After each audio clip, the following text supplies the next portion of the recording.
Bienvenue à tous sur TV5 Monde. Je vous présente Danielle Eden. Cette jeune femme a fait quelque chose d'assez extraordinaire. Je vous en dirai un peu plus à la fin des prévisions de votre dimanche 6 mars que je vous propose de découvrir en commençant par le territoire européen où là, on enregistre une chute des températures, notamment pour les villes de Bruxelles, Paris ou encore Genève, même si on enregistre beaucoup plus d'ensoleillement sur la Suisse. On est 2 à 3 degrés en dessous des normales de saison. Toujours beaucoup de douceur sur la péninsule ibérique. Et puis regardez, c'est le grand écart avec Bucarest, 17 degrés. On est 8 degrés au-dessus de la normale. L'Ukraine va pouvoir s'en sortir avec un bel ensoleillement, notamment à Kiev avec 9 degrés. 11 degrés du côté de Varsovie. Un temps assez perturbé, notamment sur la Norvège avec en prime de la neige. Allez, on fait notre pas de géant, puis on va se rendre sur le continent nord-américain, puisque malgré la pluie et les nuages, eh bien, la douceur persiste sur la Californie, pas moins de 18 degrés, c'est tout de même pas mal. Et puis, on grimpe également sur Québec, moins 2 degrés, on gagne 4 degrés par rapport à ces dernières 24 heures, c'est plutôt pas mal. Beaucoup de soleil sur Pointe-à-Pitre ou encore à Fort-de-France.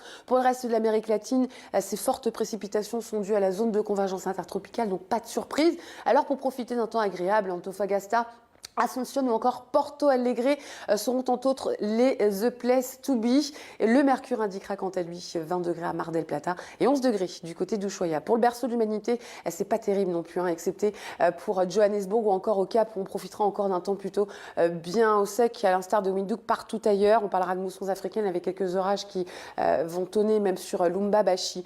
Pour le Maghreb, c'est vraiment de Casablanca à Alger que le temps se dégrade avec beaucoup plus de pluie que les jours précédents.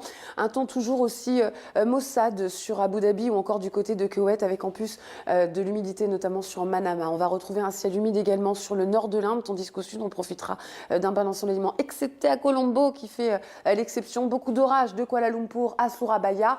Et puis retour à l'accalmie pour nos amis d'Auckland avec un bel ensoleillement, 24 degrés au compteur, c'est quand même pas mal. On est au-dessus également de la normale pour Alice Spring, 32 degrés à Port Moresby. Regardez ce beau soleil à Yaren, vous allez enfin pouvoir profiter de conditions clémente. Et puis sur Séoul, même type de temps, beaucoup de soleil, un mercure qui indiquera 13 degrés et enfin 20 degrés chez vous du côté de Zaka. Voilà, c'est la fin de ce bulletin. Je voulais vous faire partager cette histoire qui m'a touchée, l'histoire de Danielle Eden qui a décidé d'adopter un animal de compagnie et puis une fois arrivée sur le refuge, a été touchée par la situation de tous ces animaux, elle a décidé de racheter le refuge dans sa totalité. Elle a pu, elle l'a fait. Voilà, merci, à très bientôt.